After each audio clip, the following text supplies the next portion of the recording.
Everyone's been talking about altitude. Even Thomas Tuchel himself was asked about it in his press conference. And he says, we feel it even if we don't train. But look, he said, it's not anything that you can't handle. How much of an imposition, how much of an issue will this be for these England players playing at 2,000 metres above sea level, short of breath, short of oxygen? Will it make a big difference? Well, it certainly will. But what you don't want to do, Jess, is give people too many excuses, because you have to get used to it. And having played at altitude before, sometimes the fittest ones get affected the most. So you just don't quite know until you actually get into that game situation. We've not been able to prepare for it because obviously this game has come along, and thankfully we're in this stage now where we are in a really good position to get through to the next, the next phase of the competition.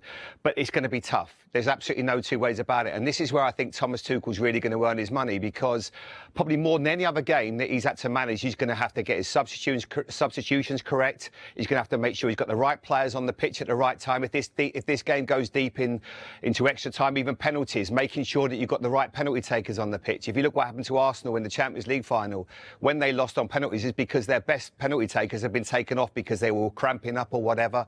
So this is going to be a really difficult one for him in terms of managing the team, managing who's going to come on, making sure you pick the right team and getting the right subs on.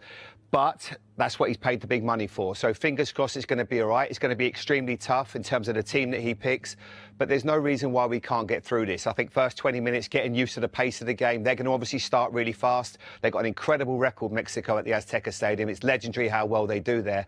But we've got to make sure that we're up for the task and we start very brightly. And obviously then utilising the subs is going to be really important. Yeah, physically it's going to be a challenge. And actually, Jamie, I was in Mexico City just a couple of weeks ago, and even I felt it just walking around, like that breathlessness that you get. And it's not major, but it does make a difference. And I was only walking around. I wonder what that might do to them mentally. Physically, we know it's going to be tough, but mentally, could it be harder than the games that they faced so far? Well, this would be the toughest game they've faced so far because of the opposition, first of all. That's what you have to take into account. You almost got to forget the altitude. That's going to be one thing. But they're obviously a good side. They're full of confidence. They're young. They've got good energy. Down their left-hand side, they certainly pose a threat. And that's where we've struggled in this tournament so far. So irrelevant of the altitude, this is a hard fixture, full stop. And then you add into it the home. Obviously, they've got the home advantage, the altitude. This is going to be a really tough game, but we've got good players. We've got a squad that's, we've got full of quality in there, so we've got to make sure we're up for it. You don't want to have that excuse afterwards of thinking, oh, the altitude was too much. I heard the manager say, well, I had a bit of a headache. I'm actually not sure I want to hear that too much. Just got to, no, we're going to be fine. This is what we've got to do. We know what the task is ahead. And these are the games as a kid that you dream about, playing for England at the Azteca Stadium with an opportunity to get through to the quarterfinals. So fingers crossed the players are ready. I'm sure they are. Getting ready for altitude was virtually impossible. You can try and you can do all these things, train at altitude or whatever it takes, but we haven't had that opportunity. Now we've just got to be ready. As I say, the subs are going to be so key in this game, but let's just make sure we're up for it and we start really well and make sure they don't get that impetus, because the crowd are going to be partisan. I've watched a few games in Mexico and they are really up for their games and they get right behind the team, and it's going to be an excitable crowd. Let's make sure we keep 11 men on the pitch, all the right things, but this should be one that we're really excited about, because if we get through, I think this will then give us that momentum that we need, because we haven't found that yet. The quality hasn't really been there. I haven't seen that real energy apart from that Croatia game, but it only takes one big win like this and everything can change. Yeah, and you mentioned, didn't you, the fact that Mexico tend to start their games really quickly, and Thomas Tuchel made mention of it as well, that they're aggressive in the first 15 to 20 minutes. Will that be a case then for England to just weather the storm, or do they match Mexico and go at it for the first 15, 20 minutes as well?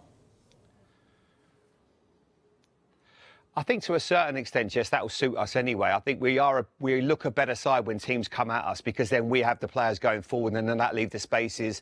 Obviously, likes of whoever plays on the left-hand side, Anthony Gordon or Marcus Rashford and Harry Kane and Jude Bellingham joining from that position if he plays in the 10 or if it's the 8. But I think it should suit us a little bit more.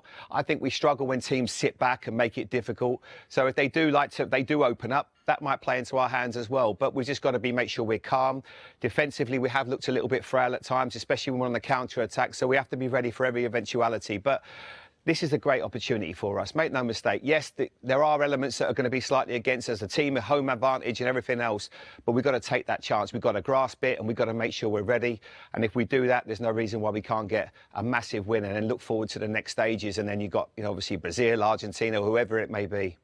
Exactly, God. It really opens up the drawer to some legends that England could potentially face. But look, you mentioned England's defensive frailties there. Is that the major worry for this England side going into the game?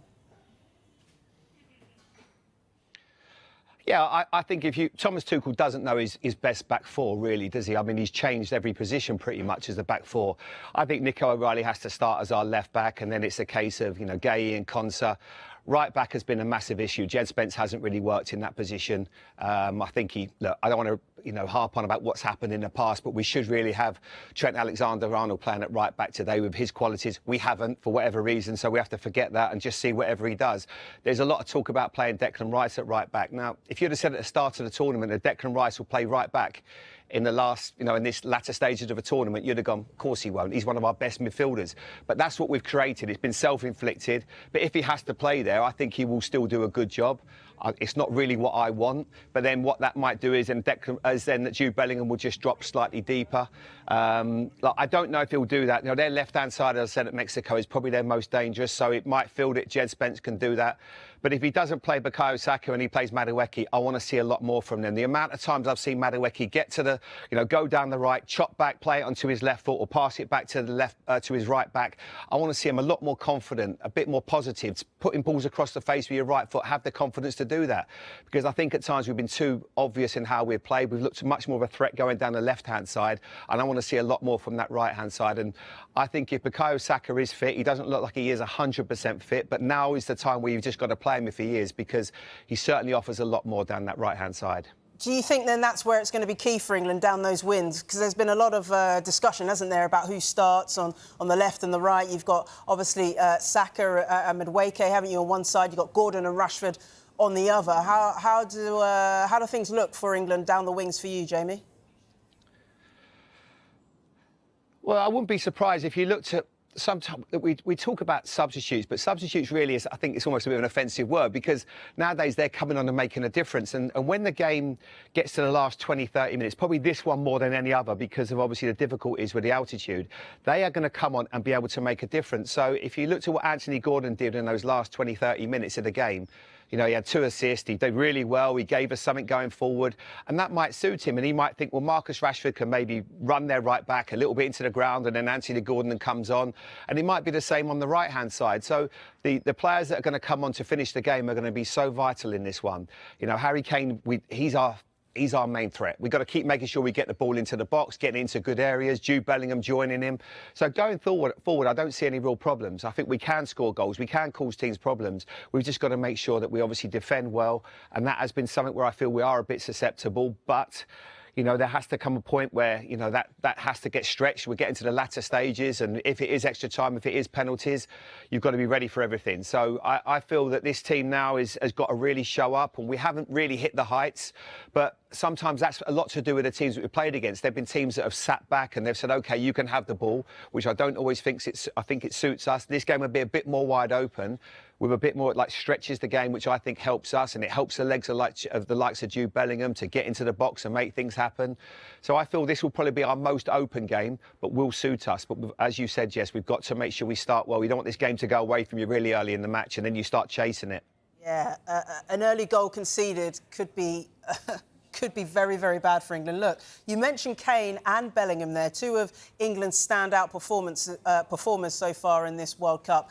I mean, if those 2 are both firing again for England tonight, I mean, could this game be a lot more straightforward than maybe England fans are expecting? I think it'll be a tough game. I think it'll be fine margins in this one, but I wouldn't be surprised if tomorrow morning Sky Sports News is dominated by Jude Bellingham and Harry Kane. They're the 2 players they're outstanding. And to think that Jude Bellingham, people were writing him off and saying he wouldn't even be in the squad, which was completely ridiculous. He was always going to be one of the stars of this competition. Big names turn up. You look at all all the great players in this competition, Mbappe and Messi and Haaland, they've all come to the party, and that's exactly what Harry Kane has done. And Jude Bellingham has been a brilliant, player for us in terms of just making things happen. So no, I've been delighted with his form.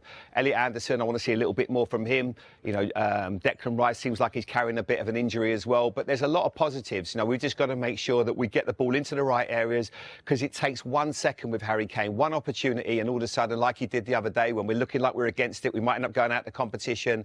He scores 2 brilliant goals. So that's why I feel we've got to get better quality in wide areas, left-hand side, right-hand side, and get the ball into him early. Let's not mess around, and I think we're in a great position. Look, you made mention of this a bit earlier, Jamie, about Mexico and where they're strongest, particularly down the left-hand side. I mean, from this Mexico side that you've seen, they've won all 4 of their games. They haven't conceded a goal. What are their biggest threats? What should England be looking out for the most? Well, they're full of them. They're a really good side, a lot of energy. They've got a 17-year-old player in midfield, which I feel is always exciting to see someone so young in the game. And they've always had legends. I was going back to Hugo Sanchez many years ago in the World Cup, overhead kicks in the Azteca Stadium and things like that. So it's an iconic place. This is sort of one of those football stadiums where you're going into that cauldron, that atmosphere. So you're not just playing against the team, you're playing against the fans. They're going to be partisan, they're going to be aggressive, they're going to want to make sure they start this game really fast.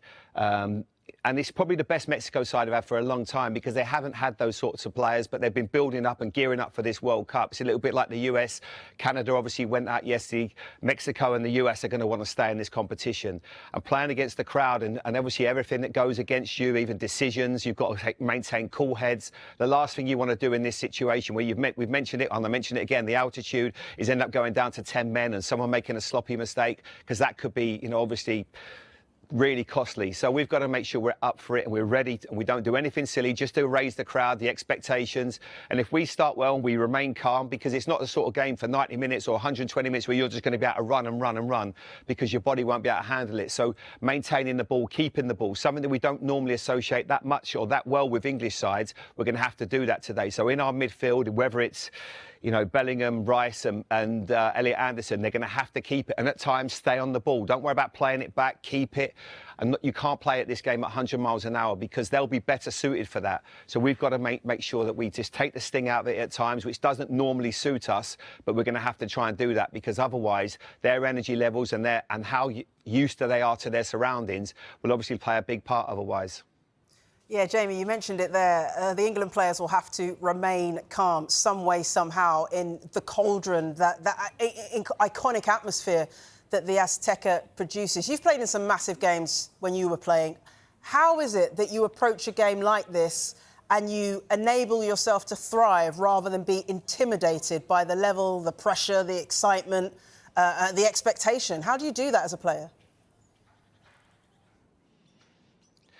Everyone deals with it differently, Jess. I think, nerves are going to play a big part because obviously they've been, moving around the US and then they have to go to Mexico. And then there's also, I think what the difficult part for the players with this one, it's been that outside noise. It's been, because then you start to, you're tuned so much into your body and how you feel. And if you've got a little bit of a headache, is the altitude? How much water am I going to drink? How much hydration drinks am I going to take on? Am I going to take too much on? How much should I eat?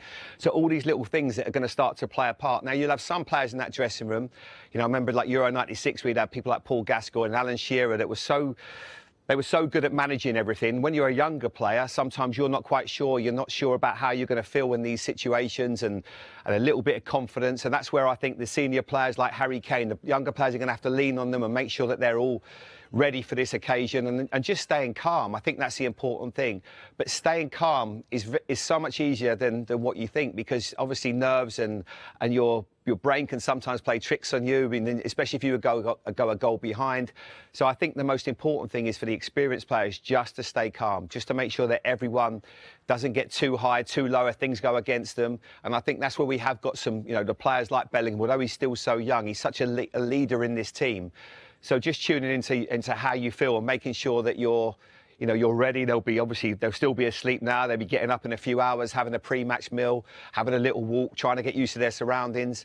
and just making sure you don't think about too much about what everyone else is talking. Almost don't read anything, don't look at social media, and just make sure you get ready for the game. And once it starts, and obviously then you've just got to go out there and just be ready. But I think a lot of this is on the manager today as well, as I said before. Good substitutions, making sure you keep the right players on the pitch. If someone's getting fatigued, get people on as quickly as you can.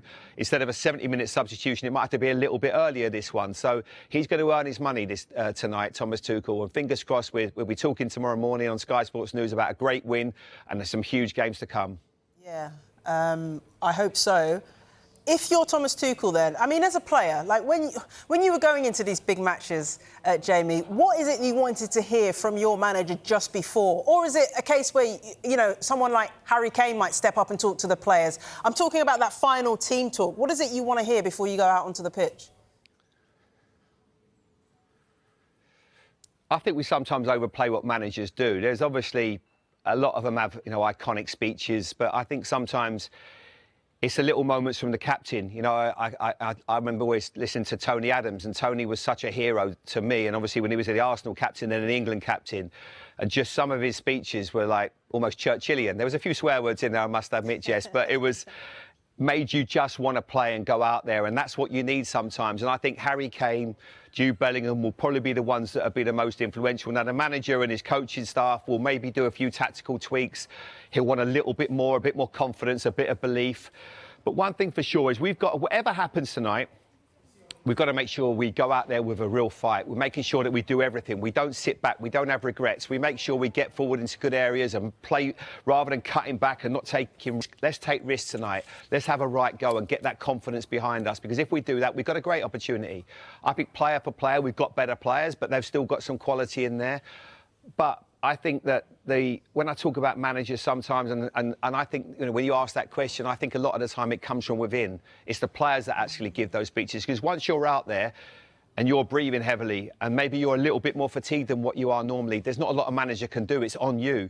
And that's what you've got to make sure, that you cover your defence. If you're a midfield player, you get forward, and if Harry Kane gets an opportunity to score, he's got to take it. So a lot of it will be on the players tonight. This is probably uncharted territory for a lot of them, but they can handle it. They're elite athletes, and they've just got to make sure they're ready. And they might just have to manage their load a little bit less and be a bit smarter with the ball. As I say, keeping the ball is going to dictate how well we do. If you keep turning the ball over in areas in our own half, and then they keep coming at us, the fatigue will come mentally and physically.